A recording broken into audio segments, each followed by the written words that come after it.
भाजपा का आरक्षण खत्म करने का मास्टर प्लान एक्सपोज हो गया है। क्या है ये मास्टर प्लान, आइए आपको बताते हैं। सबसे पहले भाजपा की माई बाप आरएसएस प्रमुख मोहन भागवत का ये बयान सुनिए।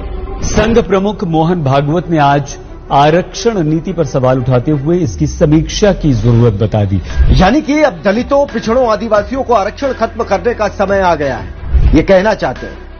अब आरएसएस के एक और बड़े प्रचारक मनमोहन वैद्य के विचार भी सुन लीजिए। इसके आगे आरक्षण देना थोड़ा अलगाववाद बढ़ाने वाली बात है जैसा लगता है। ये महाशय तो एक कदम और आगे बढ़ गए, आरक्षण को अलगाववाद का कारण बता दिया।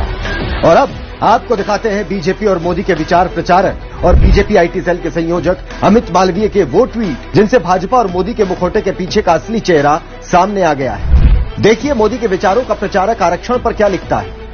अमित मालवीय का पहला ट्वीट। इस ट्वीट में अमित मालवीय लिखता है कि सभी प्रकार के जाति आरक्षण खत्म होने चाहिए। दूसरा ट्वीट जिसमें ये लिखता है जब देश में सभी प्रकार के आरक्षण को खत्म कर देना चाहिए तब महिला आरक्षण की नई मांग नहीं होनी चाहिए। तीसरा ट्वीट जिसमें आरक्षण के प्रति बीजेपी की नफरत दिखाते हुए इसने लिखा आरक्षण ने देश को फेल किया।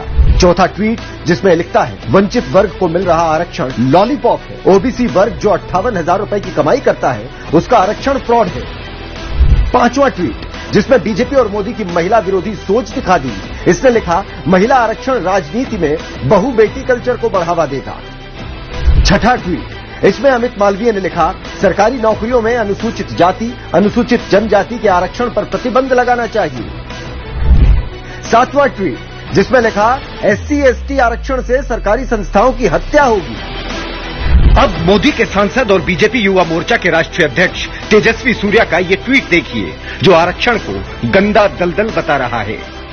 यह है बीजेपी और मोदी का मास्टर प्लान जिसे ये देश में लागू करना चाहते हैं। लेकिन जनता सब समझ चुकी है, भाजपा गलती से जीत गई तो देश में बाबा साहब का संविधान और इस संविधान से मिले आरक्षण को खत्म कर देगी। इसीलिए अपने देश के लोकतंत्र को बचाओ, संविधान को बचाओ, आरक्षण बचाओ, मोदी हटाओ और भाजपा को भगाओ।